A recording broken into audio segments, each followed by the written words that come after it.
मोदी जी जब से पधारे हैं पीएम की कुर्सी पे, इंडियन इकोनॉमी गिरती हुई जा रही है। इंडिया की इकोनॉमी जो कि कभी 7% से भी ज़्यादा ग्रोथ रेट रखती थी, डेकेड्स में पहली बार रिसेशन में चली गई लास्ट ईयर। इंडिया कभी इमदाद, खैरात, सदकात देने वाले मुल्कों में शुमार होता था, लेकिन अब हाल ये हो चुका है कि कीनिया जैसे छोटे छोटे अफ्रीकी मुल्क भी 12-12 टन खाने की छोटी छोटी कंसाइनमेंट्स इंडिया भेज रहे हैं दान के तौर पर। 16 साल में पहली बार इंडिया अब दोबारा से गैर मुल्की चंदा, खैरात, सदकात एक्सेप्ट करने लगा है। 16 साल पहले कांग्रेस पार्टी की हुकूमत ने इंडिया ने ये ऐलान कर दिया था कि आज के बाद हम अपने पैरों पर खड़े हो चुके हैं, इसलिए अब आइंदा किसी भी नेचुरल डिज़ास्टर की सूरत में हम कोई भी बाहर के मुल्क का एड नहीं लेंगे, इसलिए कोई भी मित्र देश हमें एड देने का कष्ट ना करे। लेकिन अब ऐसा नहीं है। अब 16 साल बाद कांग्रेस का लगाया हुआ वो बैन हट चुका है और अब दुनिया के छोटे छोटे देश भी एड भेजने लगे हैं। इवन भूटान जैसा मुल्क भी एड भेजने लगा है इंडिया को। दुर्भाग्य से अच्छे भले मुल्क को चंदे पे लगा दिया गया है, लेकिन इसके बावजूद कहा यह जा रहा है कि मूर्खों, ये खैरात थोड़ी है, ये तो दोस्ती निभाई जा रही है इंडिया से। इंडिया को इस वक्त किस तरह से मैनेज किया जा रहा है, इसका छोटा सा नमूना इस मिसाल से मुलाहिजा करें कि पहले विश्व गुरु की इमेज पैदा की गई इंडिया के अंदर कि इंडिया विश्व गुरु है, और फिर कोविड वैक्सीन के हवाले से अपनी मीडिया के ज़रिए ये तासुर दिया गया कि चूँकि इंडिया दुनिया का सबसे बड़ा वैक्सीन मैन्युफैक्चरर है, इसलिए अब आइंदा कोविड से इंसानियत को बचाना इंडिया के हाथ में है। और मोदी जी इस सिलसिले में सुप्रीम लीडर हैं मानवता के कल्याण के लिए। सबको कहा गया कि कोई भी वैक्सीन ना ले, सबको वैक्सीन हम देंगे।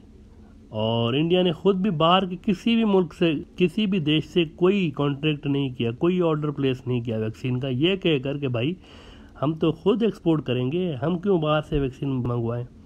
3 महीने के बाद हालात ये हो गए कि वो जो एक्सपोर्ट करनी थी वैक्सीन वो तो रुक गई और मुल्क के अंदर भी वैक्सीन की शॉर्टेज हो गई। और अब इंडिया बाहर के देशों से ऑर्डर प्लेस करने में लगा हुआ है कि भाई कृपया करके, मेहरबानी करके हमें वैक्सीन दे दें।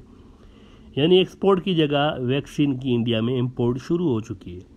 इस बेहुदा और इंसानियत दुश्मन पॉलिसीज़ का असर ये पड़ा है कि लाशों के ढेर लग चुके हैं इंडिया के अंदर, और दुनिया भर का मीडिया चीखने लगा है कि ये हो क्या रहा है, इस गुनाह को क्यों छुपाया जा रहा है, मरने वालों की तादाद कम क्यों बताई जा रही है। दुनिया भर का मीडिया चीखने लगा है। दुनिया का कोई बड़ा मीडिया आउटलेट ऐसा नहीं है जो कि इस पे स्टोरी ना छाप चुका हो कि 16 लाख लोग मारे जा चुके हैं और यहाँ 2-3 लाख की तादाद बताई जा रही है। कुछ रोज़ कबल उत्तर प्रदेश रियासत में जमुना नदी में लातादाद लोगों की डेड बॉडीज तैरती हुई नजर आईं, और इन पिक्चर्स ने दुनिया भर के अहले दिल लोगों का दिल तोड़ के रख दिया। लेकिन बीजेपी की सफाक क़यादत का दिल नहीं हिला और कोविड से मरने वालों की जो तादाद है इसकी अंडर काउंटिंग का सिलसिला जारी रहा। लेकिन अब उन्नाव का एक इलाका है बुक्सर घाट, इससे भी दोबारा कुछ ऐसे ही तस्वीरें आलमी मीडिया में आना शुरू हो चुकी हैं एक बार फिर, जहां पर 50 लाशें सिर्फ संडे वाले रोज़ देखी गई। इससे पहले इसी महीने 100 से ज़्यादा कब्रें मिली हैं इसी उन्नाव के इलाके में, जिनको यहाँ खामोशी से लाकर दफनाया गया है। और ये नया ट्रेंड इसलिए शुरू हो चुका है क्योंकि कई जगहों पर या तो गुर्बत की वजह से लोग जलाने वाली लकड़ियाँ अफोर्ड नहीं कर पा रहे, या फिर लकड़ियाँ शॉर्ट हो चुकी हैं। लेकिन आप ज़रा मेन स्ट्रीम मीडिया इंडिया की खोल के देखें, आपको सब अच्छा ही मिलेगा। और सोशल मीडिया, व्हाट्सएप, ट्विटर ने ये झूठी इमेज एक्सपोज करने में मेन रोल प्ले किया हुआ है। इस पे हुआ ये है कि इनको भी धमकाया जा रहा है कि अगर इंडिया में काम करना है, इंडिया में बिजनेस करना है, तो हमारी ये बात माननी पड़ेगी। इस पे व्हाट्सएप तो चला गया अदालत के अंदर कि इंडियन सरकार के ये जो नए नियम हैं ये फ्रीडम ऑफ एक्सप्रेशन के ख़िलाफ़ हैं। व्हाट्सएप चला गया है अदालत के अंदर। इंडिया के हिंदुत्व एजेंडे का फेस ये शख्स मोदी साहब जब कोविड के इंतहा के दौरान लंबे लंबे इलेक्शन जलसे करके वेस्ट बंगाल के लोगों से कह रहा था कि मित्रों, आप इतनी बड़ी संख्या में बाहर निकले हो, मैंने इतनी तादाद में आज तक लोग नहीं देखे, जहां देख रहा हूं लोग ही लोग हैं, और इनका शुक्रिया अदा करते हुए नजर आए। अब लीडरशिप ये होती है जो कि कौम को लीड करे, आगे लेकर चले। यहाँ पर लीडर क्या कह रहा है, लोगों को मोटिवेट कर रहा है कोविड के दौरान कि आप बाहर निकलें और भी ज्यादा। मैं आज आपको एक शिकायत करना चाहता हूं, करूं?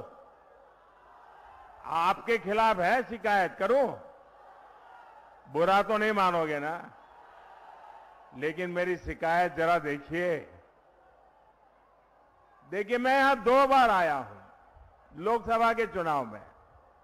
जब मैं प्रधानमंत्री बनना था और मैं आपसे वोट मांगने आया था, बाबुल जी के लिए वोट मांगने आया था, लेकिन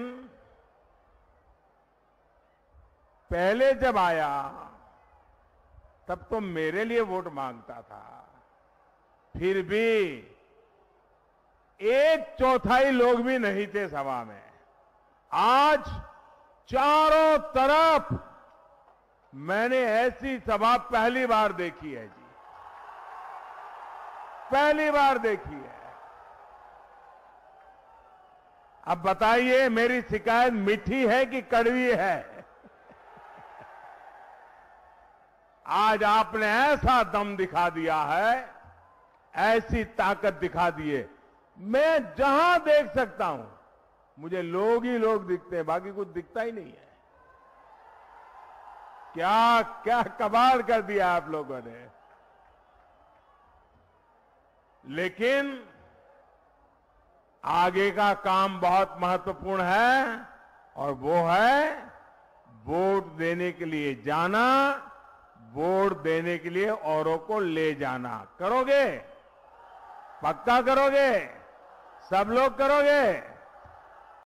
बंगाल की मर्यादा, वहां के कल्चर को तहस नहस करते हुए सरेआम एक महिला का मजाक उड़ाते रहे।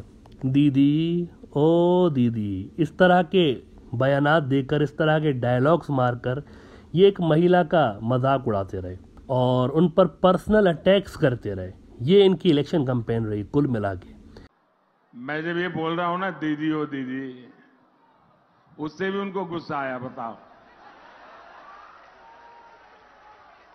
ये गुस्सा करने वाली एक चीज है क्या?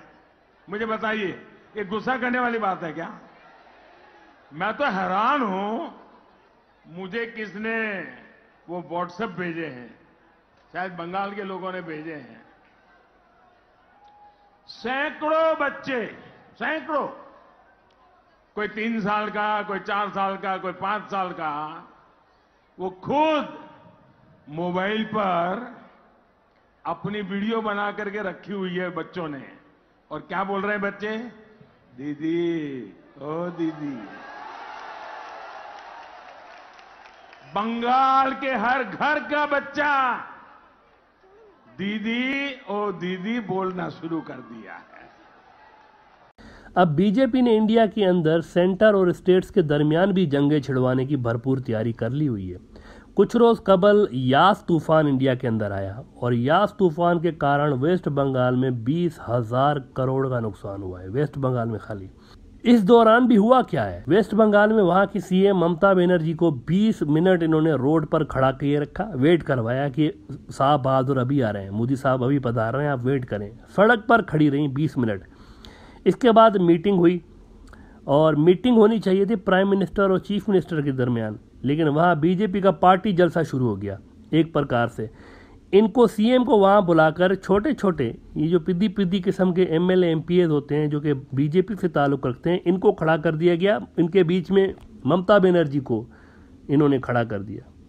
तो ममता बनर्जी ने भी क्या किया कि डैमेज की जो रिपोर्ट थी वो मोदी साहब को पकड़ा के सलाम किया और चलती बनी कि ये तो मेरा अपमान हो रहा है, ये आपने डैमेज की रिपोर्ट और डैमेज पे बात करने के लिए मुझे बुलाया है या मेरी बेइज्जती करवाने के लिए बुलाया है, ये तो मजाक हो रहा है। इतना बड़ा वाकया हुआ स्टेट में और इस पर भी यहाँ पॉलिटिक्स हो रही है। तो बीजेपी ने भी इसको पर्सनल ले लिया कि ममता बनर्जी सीएम है, तो how she left the meeting in minutes while prime minister was there. Modi साहब खड़े हुए हैं, उनको पेपर पकड़ाया कि हमें 20,000 करोड़ चाहिए, इतना नुकसान हो रहा है, ये कहकर वहाँ से चल दिए वो। इस पे इंतकाम लेते हुए, रिवेंज लेते हुए 2 रोज़ के बाद ही बीजेपी ने दिल्ली से ऑर्डर जारी कर दिया कि बंगाल के चीफ सेक्रेटरी को वहाँ से हटा दिया जाए। बिना बताए उन्होंने हटा दिया और उसको कहा कि आप दिल्ली रिपोर्ट करें। ये दिखाने के लिए ममता बनर्जी को कि बॉस तो मोदी जी हैं, पूरी ब्यूरोक्रेसी बंगाल की, पूरी जो सरकारी अफसरशाही है ये मोदी जी के साथ है, ममता बनर्जी के साथ नहीं है। अब इस पे हुआ यह है कि बंगाल स्टेट अब सेंटर के बिल्कुल आमने सामने आ चुकी है, खुल के आमने सामने आ चुकी है, ये कहकर कि हम चीफ सेक्रेटरी को रिलीज नहीं करेंगे, तुम्हारी मर्जी के मुताबिक। यानी सेंट्रल हुकूमत और जो स्टेट की हुकूमतें हैं ये आमने सामने आ गई हैं एक दूसरे के बिल्कुल, और निज़ाम वहाँ पर दरम बरम सा हो गया है। अच्छा, तकरीबन यही हाल हर उस स्टेट के साथ होने लगा है इंडिया में जहाँ जहाँ बीजेपी की सरकार नहीं है। 24 मई को बंगाल के चीफ सेक्रेटरी को बीजेपी की सेंट्रल हुकूमत ने एक्सटेंशन दी थी बंगाल में रुकने के लिए कि मजीद 3 महीने के लिए आप रुकें। और जब ममता बनर्जी ने मोदी जी को लिफ्ट नहीं कराई यास तूफान वाले दौरे पे, तो एक्सटेंशन ग्रांट करने के 4 दिन के बाद ही उनको बंगाल से वापस बुलाने का फरमान जारी कर दिया। इंडिया के बादशाह सलामत के ऑफिस से फरमान जारी हो गया कि इसको वापस बुलाओ। ममता बनर्जी को नीचे दिखाने के लिए ये सब कुछ किया गया। यानी मोदी जी के ईगो को अब करोड़ों लोगों वाली स्टेट बंगाल की ब्यूरोक्रेसी पे असरअंदाज इनकी ईगो होने लगी है। पब्लिक लेवल पर जात पात और मजहब की डिवीजन पैदा करने के बाद बीजेपी अब इंडिया की स्टेट्स को ही टारगेट करना शुरू हो चुकी है। जहां जहां से इनको वोट नहीं मिला वहां वहां पे लोगों को टारगेट किया जा रहा है।